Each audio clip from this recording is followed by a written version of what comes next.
إنك حميد مجيد الأرض بكماله كشف الدجى بجماله أسرت جميع خصاله صلوا عليه وآله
কঠিন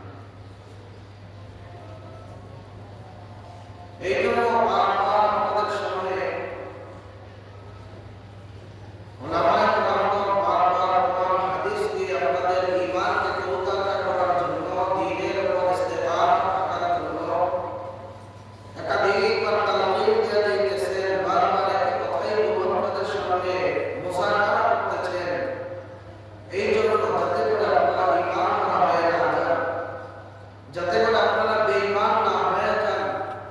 কারণ আল্লাহ রাব্বুল আলামিন সূরাতুল বাকারার মধ্যে বলেন, ইয়া আইয়ুহাল্লাযীনা আমানু দুখুলু ফিস-সিলমি কাফা। ও দুনিয়ার মুসলমান বান্দা, আল্লাহ রাব্বুল আলামিন বলেন, আমাদেরকে জানায় বলতেছেন, হে ঈমানদার হন, সাবধান হয়ে যাও, সাবধান, সতর্ক হয়ে যাও। তোমরা সতর্কতা অবলম্বন করে চলো।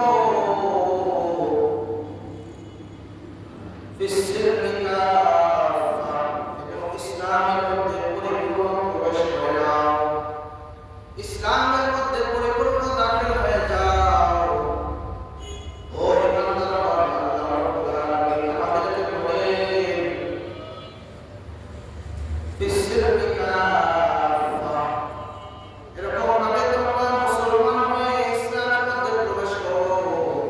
ইসলামের দ্বীনি হুকুমতগুলো, শরীয়তের হুকুমতগুলো তোমরা পালন করো, পরিপূর্ণভাবে তোমরা আদায় করে নাও রে মুসলমান। কারণ তোমাদের জন্য, তোমাদের পিছনে প্রকাশ্য শত্রু, স্পষ্ট শত্রু রয়েছে, যার নাম কি? শয়তান।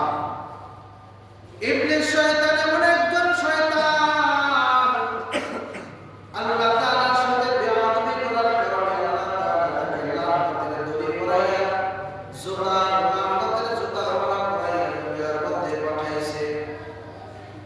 দুনিয়ার মধ্যে পাঠিয়ে মানুষদেরকে শিক্ষা দেওয়ার জন্য, মানুষদেরকে উপদেশ দেওয়ার জন্য এই ইবলিস শয়তানের ফেতনাগুলো আমাদের সামনে বারবার উপস্থাপন হয়ে যেতেছে। এই জন্য হইতেছে রে মুসলমান, শয়তান আমাদেরকে জান্নাতে যেতে দেয় না। শয়তানের ওয়াদা হলো, শয়তান আমাদেরকে জান্নাতে দিতে চায় না। ও ওয়াদা করেছে, যেমনি করে হোক ঈমানগুলো নষ্ট করে আপনার আমার মহামূল্যবান সম্পদ, আপনার আমার মহামূল্যবান দৌলত, হেদায়েতের রাস্তা থেকে, আপনাকে আমাকে হেদায়েতের পথ থেকে পদস্খলন ঘটিয়ে আপনাকে আমাকে জাহান্নামের পথে নিয়ে যাবে। ওয়াদা করছে না? ও দুনিয়ার মুসলমান ঈমানদার, আল্লাহ রাব্বুল আলামিন বর্তমান যুগের মুসলমানদেরকে ডাক দিয়ে বলতেছেন, এই জমানার ঈমানদারদেরকে ডেকে ডেকে বলে, কুনতুম খায়রা উম্মাতিন উখরিজাত লিন-নাসি তা'মুরুনা বিল মা'রুফ ওয়া তানহাউনা 'আনিল মুনকার ওয়া তু'মিনুনা বিল্লাহ। ও দুনিয়ার মুসলমান ঈমানদার আল্লাহর গোলাম, আল্লাহ রাব্বুল আলামিন আপনাদের আমাদেরকে জানায়া বলতেছেন, যে যুগে ঈমান নরম হয়ে যায়, যে যুগে ঈমান চরওয়ালা, আশেপাশে ঘোরাফেরা করে, যে যুগে ঈমান চোর, মুনাফিক নামক গাদ্দার আপনার আশেপাশে চলে, আপনার দেশের মধ্যেও থাকে, এলাকায়ও থাকে, এই জমানার মানুষদেরকে আল্লাহ তাআলা বলেন, কুনতুম খায়রা উম্মাতিন উখরিজাত লিন-নাস।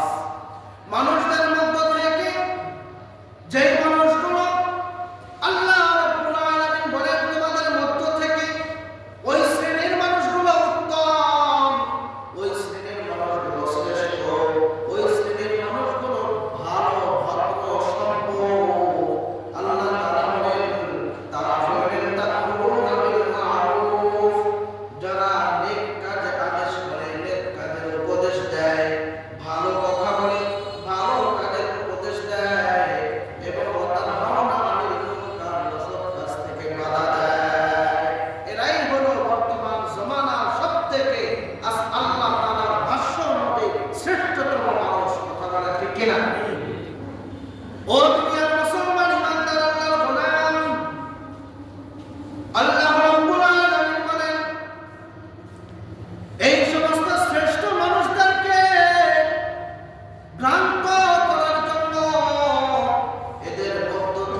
ধর্মের বিরুদ্ধে এমন কিছু কথা বলে, যেই কথাগুলো আপনারা যদি মেনে নেন, আপনারা যদি বিশ্বাস করে নেন, আপনাদের ঈমান মুহূর্তের মধ্যে নষ্ট হয়ে আপনারা মুহূর্তের মধ্যে বেঈমান হয়ে যাবে।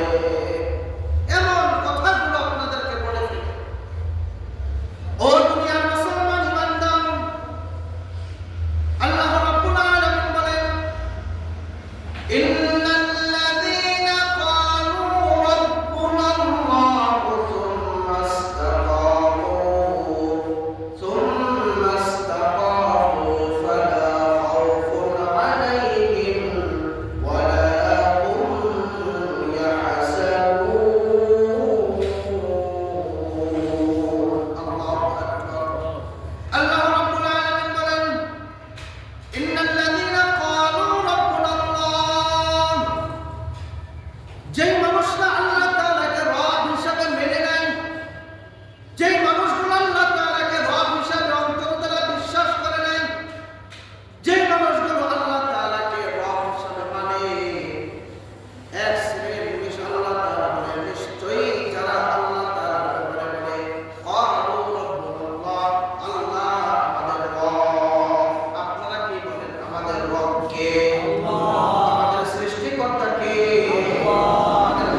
ধারে ধারে ঘুরে বেড়ায়, আপনাদের সামনে চলাফেরা করে, দেশের মধ্যে চলাফেরা করে, বিভিন্ন রাষ্ট্রে চলাফেরা করে, আপনাদের সামনে নকশা করে, আপনাদেরকে দ্বীনের দাওয়াত দিয়ে বলতেছে, চলো ভাই নামাজে যাই, চলো আমরা দ্বীনের পথে যাই, চলো আমরা ইসলাম শিখতে যাই, চলো আমরা কোরআন শিখতে যাই, চলো আমরা দ্বীন শিখানোর জন্য যাই। এরকম বলে কিনা? আসে কিনা আপনাদের কাছে? এই ধরনের লোক আসে না যে নামাজে যাই আর দ্বীন শিখতে যাই, ইসলাম শিখি, কোরআন শিখি, হাদিস শিখি, মাসালা শিখি, এই রকমের দাওয়াত দেয় আপনাদের সামনে আসে না? আল্লাহ তাআলা বলতেছেন, এই যে যারা বলে আল্লাহু ইয়াদউ ইলা দারিস সালাম, তারা আপনাদেরকে শুধুমাত্র দ্বীনের পথে ডাকে না, তারা জান্নাতের পথে ডাকে। সুবহানাল্লাহ। ও দুনিয়ার মুসলমান বান্দা, শুধু তাই নয়, আল্লাহ তাআলা বলেন ওয়াহদি মান ইয়াশা, এই যারা তাদেরকে ডাকে, তাদের মধ্য থেকে যাদেরকে আল্লাহ তাআলা চান, আল্লাহ তাআলা যাদের ভালো চান, আল্লাহ তাআলা যাদের কল্যাণ চান, আল্লাহ তাআলা যাদের হেদায়েত চান, এই সমস্ত মানুষদেরকে আল্লাহ তাআলা বলেন ওয়াহদি মান ইয়াশা ইলা সিরাতিন মুস্তাকিম। এই সমস্ত মানুষদেরকে আল্লাহ তাআলা বলেন, আমি আল্লাহ তাদেরকে সিরাতে মুস্তাকিমের পথে পরিচালিত করি। ও দুনিয়ার মুসলমান বান্দা, আল্লাহ রাব্বুল আলামিন অত্র আয়াতের মধ্যে বলেন, এই দ্বীনের প্রতি ডাকার ব্যাপারে, দ্বীনের প্রতি আহ্বানের ব্যাপারে আজকে এখানে সীমাবদ্ধতা নয়, আজ থেকে হাজার হাজার বছর পূর্বে পৃথিবীর শুরুয়াত থেকে আদম আলাইহিস সালাতু ওয়াস সালাম থেকে নবী মুহাম্মদ রাসূলুল্লাহ সাল্লাল্লাহু আলাইহি ওয়াসাল্লাম পর্যন্ত সমস্ত নবীগণ আল্লাহ তাআলার হুকুমে নবুয়তিতে, সেই সমস্ত নবীগণ তার অনুসারী যারা রয়েছে, ওই জমানাত, ওই এলাকার, ওই যুগের মানুষদেরকে জাহান্নামের পথ থেকে জান্নাতের পথে ডাকতেন। ঠিক কি না? নবীরা মানুষদেরকে জাহান্নামের পথে যারা চলতেছে তাদেরকে জান্নাতের পথে ডাকছেন না? আওয়াজ দিয়ে বলেন ডাকছেন কিনা? যে এটাকে আজকে নতুন না পুরাতন? পুরাতন। এখনো বর্তমানে যারা আছেন ওলামায়ে কেরামরা, এরা হলো কি নায়েবে নবী, এরা হলো নায়েবে রাসূল, অর্থাৎ নায়েবে নবী, নবীর স্থলাভিষিক্ত। নবী যে কাজ করেছেন, নবী যেভাবে চালাইছেন, এইভাবে তারাও আপনাদেরকে চালানোর চেষ্টা করে। তার নবীরা যেই কিতাব দিয়ে দাওয়াত দিয়েছেন, আপনাদেরকেও সেই কিতাব দিয়েই দাওয়াত দিতেছেন। নবীরা সেইভাবে চলেছেন,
মানুষদের নিজের ঈমান ঠিক নেই, এই সমস্ত মানুষরা আপনাদের আমাদের সামনে দাওয়াত নিয়ে আসে। সব মানুষের ওয়াজ শোনা যায় না, সব মানুষের দাওয়াত গ্রহণ করা যায় না, সব মানুষের নসিহত গ্রহণ করা যায় না। কার নসিহত গ্রহণ করব? গতকালকে আমাকে একজন প্রশ্ন করেছিল, হুজুর অনেক ওলামায়ে কেরাম আছে, অনেক যুব্বাওয়ালা, টুপাকিওয়ালা, দাড়িওয়ালা, বিভিন্ন মতের বিভিন্ন কথা বলে, কার কথা শুনবো আর কার কথা রাখবো বুঝতে পারি না। তাদের জন্য ওখানেও বলেছিলাম, আজকেও বলি, তাদের জন্য হলো দেয়া যে মানুষটা সুন্নাহ, মুস্তাহাব, মাকরুহ, ওয়াজিব সমস্ত আমলগুলো তার মধ্যে পাওয়া যায়, এই মানুষটা হলো আল্লাহ। এই মানুষটা হলো রাসূলের অনুসারী। রাসূল সাল্লাল্লাহু আলাইহি ওয়াসাল্লাম বলেন, কাকে অনুসরণ করব? এই জন্য রাসূল আমাদেরকে হাদিসের মাধ্যমে জানায় গেছেন, মা আনা আলাইহি ওয়া আসহাবিহি। যারা আমাকে অনুসরণ করে, আমার সাহাবায়ে কেরামদেরকে অনুসরণ করে, আমার সাহাবায়ে কেরামদেরকে মানে, আমার সাহাবায়ে কেরামদেরকে নিয়ে কটূক্তি করে না, আমার সাহাবায়ে কেরামদেরকে ভ্রান্ত কোনো আকীদা পোষণ করে না, আমার সাহাবায়ে কেরামদেরকে নিয়ে তারা কটূক্ত করে না, আমার নবীদেরকে নিয়ে কোনো কটূক্ত করে না, আমার নবীদেরকে সত্য হিসেবে মানে, আমার নবীদের কোনো ভুল তারা খোঁজে না, আমার নবীদের কোনো ভ্রান্ত কোনো ভুল তারা প্রকাশ করে না, এরকমের মানুষ যদি পাও তাহলে তাকেই তোমরা অনুসরণ করো। কথা ক্লিয়ার? বুঝছেন? কি বুঝলেন? আল্লাহ রাসূল বলেন, মা আনা আলাইহি ওয়া আসহাবিহি, আমার উপরে আমার সাহাবীদের যারা অনুসরণ করে তাদেরকে তোমরা অনুসরণ করো। তো সাহাবীদেরকে কারা অনুসরণ করে, কারা সাহাবীদেরকে মানে, এখন আপনাদের সামনে প্রকাশ হয়ে যায় কারা সাহাবীদেরকে মানে আর কারা মানে না, কারা নবীদেরকে মানে কারা না মানে না। ও দুনিয়ার মুসলমান, এমন আকীদা, ভ্রান্ত আকীদা বিশ্বাসওয়ালা আমাদের সামনে অসংখ্য মানুষ রয়েছে, অসংখ্য দল, অসংখ্য মত রয়েছে। রাসূল সাল্লাল্লাহু আলাইহি ওয়াসাল্লাম বলেন, শেষ জামানায় এমন একটা পরিস্থিতি আসবে, যেই পরিস্থিতির মধ্যে, যেই পরিস্থিতির অবস্থায় ৭২টা কাতার হবে, ৭৩টা কাতার হবে, ৭৩ কাতারের মানুষের মধ্য থেকে ৭২ কাতারের মানুষগুলো জাহান্নামে যাবে, একটা কাতার মানুষ থাকবে, এই কাতারের মানুষগুলো হবে মা আনা আলাইহি ওয়া আসহাবিহি। আল্লাহ রাসূল বলেন, এরাই হলো দেয়া জান্নাতের পথের অনুসারী, এরাই হলো আমার অনুসারী, এরাই হলো সাহাবায়ে কেরামদের অনুসারী, এরাই হলো জান্নাতের অনুসারী। ও দুনিয়ার মুসলমান বান্দা, এখন কারা মানে কারা মানে না?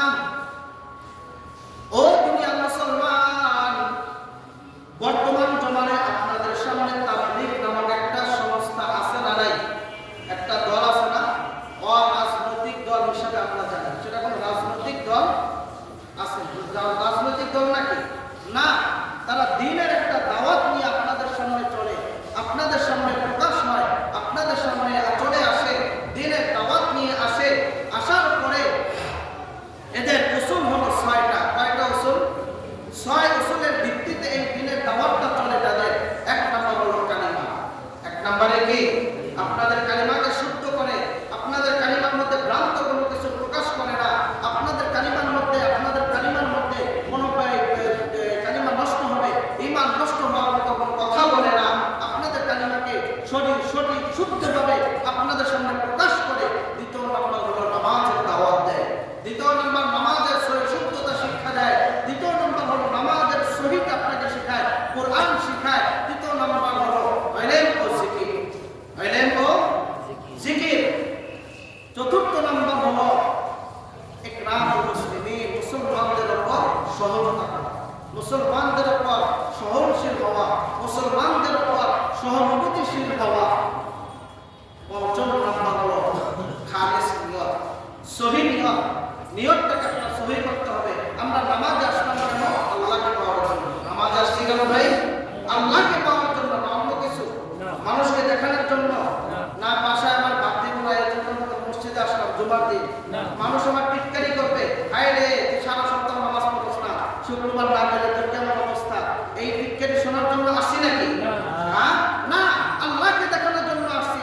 আল্লাহ তুমি আজকের উসিলে আমাকে মাফ করে দাও, আজকের উসিলে আমাকে হেদায়েত দিয়ে দাও, আজকের উসিলে আমাকে জিন্দেগির গুনাহগুলো মাফ করে দাও, এবং বাকি জিন্দেগিটা তোমার হুকুমতে চলার মতো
সালে ইলিয়াস রহমাতুল্লাহি আলাইহি এই দাওয়াতের কাজ ভারত উপমহাদেশে শুরু করেন। কত সালে? 1926 সালে। তখন আমাদের অস্তিত্ব ছিল না। তো তখন থেকে শুরু করে তখন ইনামুল হাসান রহমাতুল্লাহি আলাইহি এই দাওয়াতের কাজ শুরু করেন। এমন অবস্থায় তার এই হাল ধরার জন্য একটা শূরা কমিটি গঠন করেন। এই কমিটি গঠন করেন যে কোনো একটা কাজ সম্পন্ন করার জন্য কমিটি দরকার আছে না? কি বলেন, আছে না? কমিটি ছাড়া কোনো কাজ সুন্দর হয়, কোনো কাজ সম্পন্ন হয়। এই জন্য তারা একটা শূরা কমিটি গঠন করেন, 10 সদস্যের একটা কমিটি। 10 সদস্যের মধ্যে 5 জন হলেন ভারতের। কতজন? 5 জন হলেন ভারতের, 4 জন হলেন পাকিস্তানের, বাংলাদেশের হলেন 1 জন। এইভাবে 10 সদস্যের একটা কমিটি গঠন করেন। এই 10 সদস্যের মধ্যে সব থেকে ছোট, সব থেকে বয়সে কম যিনি ছিলেন তিনি হলেন মাওলানা সাদ। সাদ সাহেবের নাম শুনছেন নি? এই সাদ সাহেব ছিলেন তাদের শূরা কমিটির মধ্যে সর্বছোট, বয়সের ছোট। আচ্ছা ধরুন আপনাদের মধ্যে যদি কমিটি কাউকে বানান, অল্প বয়সে কেউ যদি হয়, তাকে কি কাজ কম দেন না বেশি দেন? কম দিন। তাকে একটু কাজ বেশি দেন, কারণ সে অল্প বয়সী, তার মেধা বেশি, তার যোগ্যতা একটু বেশি করার জন্য তাকে কাজটা একটু বেশি দেই না আমরা? এই তুমি এটা করো, তুমি এটা করো, এটা নিয়ে আসো, এই চা আমি এটা করো, তাকে একটু কাজটা একটু বেশি দেওয়ার চেষ্টা করি, কারণ তাকে আমরা পারদর্শী বানাইতে চাই। তো সবাই মিলে তাকে একটু পারদর্শী বানানোর জন্য তাকে বিভিন্ন কাজের জন্য রাখেন, বিভিন্ন কাজে থাকেন কমিটি শূরার মধ্যে। এক পর্যায়ে একে একে করে সকলেই মারা যায়। যখন 2 জন থাকে, সাদ সাহেব থাকেন এবং তার আরেকজন সাথী থাকেন পাকিস্তানের, তখন সমস্ত ওলামায়ে কেরাম দেওবন্দ থেকে বলতেছেন যে আরেকটা শূরা কমিটি গঠন করা দরকার, সংস্কার করার দরকার। যে 10 জন ছিল সকলে তো চলে গেল, 8 জন চলে গেছে। এখন যে পরিস্থিতি, তোমরাও একসময় চলে যাবা, এই দিনের রাহবারি, এই দিনের দাওয়াতের গুরুত্বপূর্ণ দায়িত্ব কে পালন করবে? এখন একটা শূরা কমিটি করার দরকার। মাওলানা সাদ সাহেব বলতেছে না, কোন কমিটির দরকার নাই। এর বলতে বলতে আর 9 নম্বরে চলে যান, মাত্র 1 জন থাকেন, মাওলানা সাদ সাহেব। এই সাদ সাহেব যখন থাকেন, সাদ সাহেব থাকা অবস্থায় তিনি কোনো কমিটি গঠন করতে চান না। তিনি কমিটি গঠন করার মধ্যে মনোযোগ দেন না। তাকে বারবার বলা হয় একটা কমিটি, তোমার নেতৃত্বে একটা কমিটি গঠন করো, যাতে করে তুমি চলে গেলে এরপরে দিনের কাজটা, দিনের রাহবারি যেন চালাইতে পারে। এরকম দরকার আছে না নাই? কি বলেন আপনার, আছে না? দরকার ছিল। তখন সেও সেটাকে এখন পর্যন্ত সেটাকে তিনি গ্রহণযোগ্যতা নেন নাই এবং আজও পর্যন্ত কোনো কমিটি করতে চাইতেছেন না। এক পর্যায়ে সে না করার কারণে সে বিভিন্ন তার নিজামুদ্দিন যে মার্কাজ রয়েছে ভারতে, এই নিজামুদ্দিন মার্কাজের মধ্যে এবং বিভিন্ন আলোচনা সভার মধ্যে কোরআন নিয়ে অপব্যাখ্যা করতে থাকে, হাদিস নিয়ে অপব্যাখ্যা করতে থাকে। শুধু তাই নয়, কিরকম অপব্যাখ্যা করে জানেননি? ও দুনিয়ার মুসলমান, একটা কথা আপনারা সাধারণভাবে প্রতি 5 বছর পরে একটা নির্বাচন হয়, নির্বাচনে ভোট দেন না? কি বলেন, ভোট দেন? এই ভোট দিলে তিনি বলে ভোট দেওয়া হারাম, তিনি বলে ভোট দেওয়া জায়েজ নাই। কেন জায়েজ নাই? তার কারণ হলো এটা ভুল ব্যাখ্যা করে বলতেছে নির্বাচন যখন যায় ভোট দেওয়ার পরে আপনার আঙ্গুলে একটা দাগ দেয়, ওই দাগ নিয়ে নামাজ পড়া, ওযু গোসল হবে না, এইটা তার দলিল। কিন্তু এটার দ্বারা এটা ভুল ব্যাখ্যা, এটার দ্বারা নামাজের কোনো ক্ষতি হবে না, এটার দ্বারা ইসলামের কোনো ক্ষতি নাই। আপনার এই কারণে তিনি বলেন ভোট দেওয়া না জায়েজ, ভোট দিয়ে নির্বাচন করা না জায়েজ। এই যার কারণে সে শূরা কমিটি গঠন করতে চাইতেছেন না আজও পর্যন্ত। শুধু তাই নয়, তিনি এই কথাও বলেন যে মোবাইলে কোরআন তেলাওয়াত করা, মোবাইলে কোরআন শোনা, এটা হলো আপনার প্রস্রাবের পাত্রের মধ্যে দুধ পান করা। বলে নাউজুবিল্লাহ। এই মিয়া, এই কথাটা কেমন কথা? কোরআন নিয়ে কথা।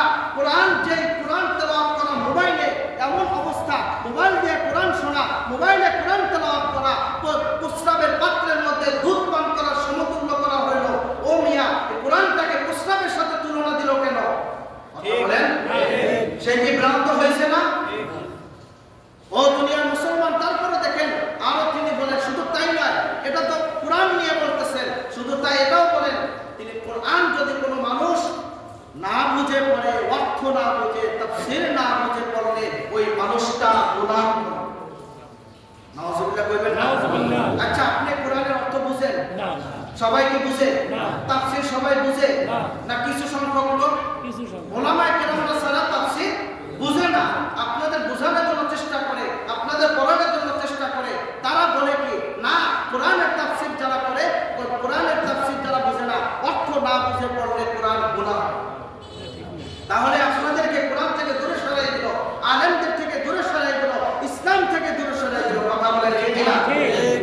শুধু তাই নয়, তিনি নবীদের ব্যাপারে ভ্রান্ত আকীদা করেন, ভ্রান্ত অপবাদ দেন। জাকারিয়া আলাইহিস সালাম একজন পয়গম্বর ছিলেন না? জানেন নি? তার নাম শুনছেন? জাকারিয়া আলাইহিস সালামের ব্যাপারে বলেন যে আমাদের আহলে সুন্নাত ওয়াল জামাতের আকীদা হলো কোন ইমাম, কোন নবী, কোন সাহাবায়ে কেরামদের ব্যাপারে কোন ভ্রান্ত আকীদা করা যাবে না। কোন নবী কোন ভুল করেন নাই, কোন নবী কোন দোষ করেন নাই। সমস্ত নবীগণ মাসুম, সমস্ত নবীগণ বেগুনাহ, সমস্ত নবীগণ একেবারে কোন ভুলের লেশ মাত্র পায় নাই। কথা বলা ঠিক কিনা? নবীরা ভুল করছেন না? হ্যাঁ। জাকারিয়া আলাইহিস সালামের ব্যাপারে তিনি বলেন যে জাকারিয়া মাখলুকের কাছে সাহায্য চেয়েছে, আল্লাহর কাছে সাহায্য চায় না। এটা আল্লাহর নির্দেশে গাছের কাছে সাহায্য চেয়েছিল, তিনি নিজে ব্যক্তিগত চান না। শুধু তাই নয়, মুসা আলাইহিস সালামের ব্যাপারে বলেন, মুসা আলাইহিস সালাম আল্লাহ তাআলার কাছে কিতাব আনার জন্য গিয়েছিল তার অনুসারীদেরকে রেখে। তার ভাই হারুন আলাইহিস সালামের নেতৃত্বে রেখে গেছিলেন না? কিতাব আনার জন্য আল্লাহ তাআলা ডাক দিয়েছেন। এই সাহাব এই কথা বলে যে সে মুসা আল্লাহ তার অনুসারীদেরকে দাওয়াতের কাজ বাদ দিয়ে সে আল্লাহর কাছে গেছে তার ব্যক্তিগত আক্রোশ প্রকাশ করার জন্য, ব্যক্তিগত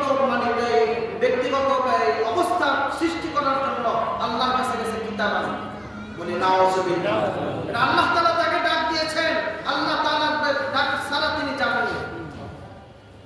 শুধু তাই নয়, নবী মুহাম্মদুর রাসূলুল্লাহ সাল্লাল্লাহু আলাইহি ওয়াসাল্লাম মুসলমানদের কলিজার টুকরা, মুসলমানদের নয়নমণি, মুসলমানদের একটা কলিজার টুকরার থেকেও দামি, মুসলমানদের জানের থেকে দামি, মালের থেকেও দামি এই নবী মুহাম্মদ সাল্লাল্লাহু আলাইহি ওয়াসাল্লামের ব্যাপারে বলেন যে নবী মুহাম্মদের কাছে আল্লাহ তাআলা নবুয়ত দিয়েছেন ভুল করে।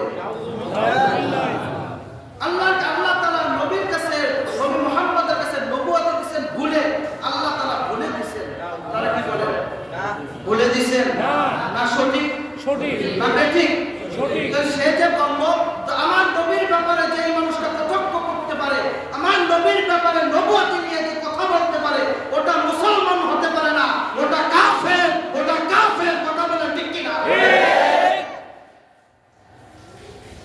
দুনিয়ার মুসলমান শুধু তাই নয়, শুধু এটাও সে বলে আল্লাহর ব্যাপারে সে অপবাদ দিয়ে যায়। আল্লাহর ব্যাপারে কি অপবাদ দেয় জানেন নাকি? আল্লাহ তাআলার ব্যাপারে বলেন যে আল্লাহ তাআলা শুধুমাত্র হেদায়েতের অবস্থা মসজিদে রাখছে, বাহিরে কোনো হেদায়েত নাই। ও মিয়া, আলেমদের কাছে হেদায়েতের মালিক কে? আল্লাহ। আল্লাহ কি শুধু মসজিদে না বাহিরে? আল্লাহ কি সব জায়গায় আছে না মসজিদে আছে? এই কথাও তিনি বলেন নিজামউদ্দিন মার্কাজ থেকে যারা দূরে সরে যাবে এরা কাফের হয়ে যাবে। আমাদেরকে কাফের তারা আখ্যায়িত করে। ও মুসলমান, শুধু তাই নয়, যারা নিজামউদ্দিনকে মানবে না, যারা ইউসুফ রহমাতুল্লাহ আলাইহিকে মানবে না, এমনও বলেছে যারা সাদকে মানবে না, তারাও কাফের। সাদ কি কোন কাফের সমতুল কাফের হয়ে প্রকাশ করতে পারে? সাদ কি আমাদেরকে কাফের বলতে পারে? যেই মানুষটা কোন মুসলমানদেরকে কাফের বলে ওই কাফের। কোন মুসলমানকে কাফের আখ্যায়িত করতে পারে না। এই কথাও তিনি বলেন। উলামায়ে কেরামদের বিদ্বেষ পোষণ করেন। দাওয়াত থেকে, এই দাওয়াত থেকে তাকে বারবার বলা হয়েছিল, তুমি আসো, তুমি পরামর্শের জন্য আসো, তুমি একা কেমন কথা বলো না, তুমি তওবা করো, তুমি ইস্তেগফার করো। তিনি এখনো আসেন না। তো সেই মানুষের অনুসারী যারা হবে তারা কোন কাতারে গেল? সেই মানুষের যারা অনুসারী হয়, যেই মানুষের অনুকরণ করে, তারা কোন কাতারের হলো? আর একটা সাধারণ ভাবে একটা কথা বুঝেন, সেটা সেটা হলো যে নিজামুদ্দিন যে মার্কাজ রয়েছে সেই মার্কাজে আমরা বাংলার মুসলমান কি গেছে কোনোদিন? ওখানে গিয়ে হামলা করছে, ওখানে গিয়ে দখল করছে, ওখানে গিয়ে তারা দখল করে চালাইছে। ভারত সরকারের কাছে আপনি জানাইছেন যে নিজামুদ্দিন মার্কাজ আমাদের উপরে দিয়ে দাও, কি বলেন দিছে? তাহলে তারা নিজামুদ্দিন মার্কাজ দিয়ে থাকুক, তারা ওখানে সে থাকুক ছাড়সাবনি নিয়ে, কিন্তু বাংলাদেশে তারা এই আমাদের কাকরাইলের মার্কাজ দখল করার জন্য, টঙ্গীর ময়দান দখল করার জন্য আলেমদের থেকে দূরে সরে গিয়ে তারা কিভাবে তাবলীগ প্রচার করবে? ও মুসলমান, তারা সাধারণ মানুষ তাবলীগ বোঝে না, ওলামায়ে কেরাম তাবলীগ বোঝেন, ওলামায়ে কেরাম আপনাদেরকে শেখান, ওলামায়ে কেরাম আপনাদেরকে রাহবারি করেন, ওলামায়ে কেরাম আপনাদেরকে দ্বীনের পথে দেখান। ওলামায়ে কেরামদের থেকে তারা দূরে সরে যাবে, ওলামায়ে কেরাম থেকে তারা দূরে গেছে, তারা সহজ পথে নাই, তারা সিরাতে মুস্তাকিমে নাই, তারা ভ্রান্ত পথে, তারা ভ্রান্ত আকীদা, কথা বলে ঠিক কিনা? এই দিক নির্দেশনা অনুযায়ী সাদ কেন এরা সাদিয়ানি হয়ে গেছে? এই সাদিয়ানিরা বর্তমানে সাদিয়ানি যারা আছে, এদের অনুসারী যারা আছে, তারা এক কথায় বলা যায় তারা মুনাফিক, কথা বলে ঠিক কিনা? এরা আপনাদের ঈমান চুরি করতে চায়, এরা আপনাদের ঈমান হরণ করতে চায়, আপনাদেরকে জাহান্নামে নিতে চায়। এই সমস্ত মানুষদের থেকে সাবধান থাকতে হবে। ও দুনিয়ার মুসলমান, তোমাদেরকে জায়গা দিছিল দিয়াবাড়ি ময়দান, জানেন কিনা আপনারা? যে ওখানে তোমরা থাকো, তোমরা জোর করো এখানে করো, আর ওলামায়ে কেরামরা টঙ্গীর ময়দানে করো। তোমরা কেন টঙ্গীর ময়দানের কাছে গেলে? উদ্দেশ্য কি? নিয়ত বালা। কি বলেন? নিয়ত বালা তোমাদের। তোমরা টঙ্গীর ময়দানের কাছে কেন গেছো? ওখানে তোমরা আক্রমণ করে আজ থেকে আরো 1 বছর পূর্বে মাদ্রাসা ছাত্রদেরকে হত্যা করেছো, আলেম ওলামার গায়ে হাত তুলেছো, ওলামায়ে কেরামদেরকে মারধর করেছো। আবার তোমরা সন্ত্রাসী কায়দা, আবার সন্ত্রাসী উপলক্ষে সন্ত্রাসী কায়দায় তোমরা আবার মুসলমানদের গায়ে হাত তুলছো। তোমরা কি মনে করো মুসলমানকে বোঝে না? ও দুনিয়ার মুসলমান, শুধু তাই নয়, আপনাদের ঈমান হরণ করার জন্য এই সাদপন্থী যারা আছে, এই সাদিয়ানি যারা আছে, এরা সব বেদাতি, কথা বলো ঠিক কিনা? এরা কখনো আকীদা পোষণ করতে পারে না। যারা নবীর ব্যাপারে আকীদা পোষণ করে, যারা নবীর ব্যাপারে কটাক্ষ করে, এরা কোনোদিন মুসলমানদের সুবন্ধু হতে পারে না। ও দুনিয়ার মুসলমান, আমাদের আজকে টঙ্গীর ময়দানে মুসলমানদেরকে হত্যা করা হয়েছে, অসংখ্য মানুষদেরকে, শত শত মানুষদেরকে আজকে মুসলমানদেরকে আহত করা হয়েছে, অনেকের হাত ভাঙছে, পা ভাঙছে, অনেকে মৃত্যুর সাথে অবস্থায় হাসপাতালে আছে। এরা কোনোদিন মুসলমানদের উপকার করতে পারে না, এরা মুসলমানদের ক্ষতি করতে চায়, কথা বলো ঠিক কিনা? এদের নিয়ত ভালো না, কি বলে? ভালো না। এই জন্য আজকে জুমার নামাজের পরে এদের ব্যাপারে বিক্ষোভ সমাবেশ হবে। আপনারা রাজি আছেন? কারা রাজি আছেন? কারা ঈমান টিকানোর জন্য কারা রাজি আছেন? আল্লাহ তাআলা সবাইকে কবুল করুন। বাকি নামাজের পরে এখান থেকে একটা মিছিল নিয়ে আমরা জামগড়া যাব, চৌরাস্তা ফ্যান্টাসি কিংডমের সামনে, ওখানে বিক্ষোভ সমাবেশ হবে। এটা জানায়া দেওয়া দরকার যে তোমরা বেদাতির কথা কখনো ইমানদার শোনে না, বেদাতির পথ কখনো মুসলমান অবলম্বন করে না, বেদাতির কথা অনুযায়ী কোনো মুসলমান ঈমান হরণ করতে পারে না। এটা তাদেরকে জানায়া দেওয়া দরকার, আছে না নাই? যাবেন তো ইনশাআল্লাহ। যাদের আজকে আপনার নাই, গার্মেন্টসের নাই, এরকম ছুটি আছে না আপনাদের? যাদের দায়িত্ব আছে তারা গেলেন, যাদের দায়িত্ব নাই, যাদের ছুটি আছে তারা যাইবেন ইনশাআল্লাহ। বাকি নামাজের পরে আমরা মসজিদের সামনে অবস্থান করব। এখান থেকে আমরা একটা মিছিল নিয়ে ইনশাআল্লাহ আমরা এই জামগড়া ফ্যান্টাসি কিংডমের সামনে যাব, ওখানে বিক্ষোভ সমাবেশ হবে। এই সমাবেশের মাধ্যমে আমরা বাংলার সমস্ত মুসলমান এক হয়ে গেছে, এটা জানায় দেওয়া দরকার, সারা বিশ্বকে দেখায় দেওয়া দরকার যে মুসলমান এক, কিন্তু কোন কাদিয়ানীদের অনুসারী যারা রয়েছে, বেদাতি যারা আছে, এদের সাথে নেই। এটা দেখায় দেওয়া দরকার, আছে না নাই? আল্লাহ তাআলা সবাইকে কবুল করুন। আমিন।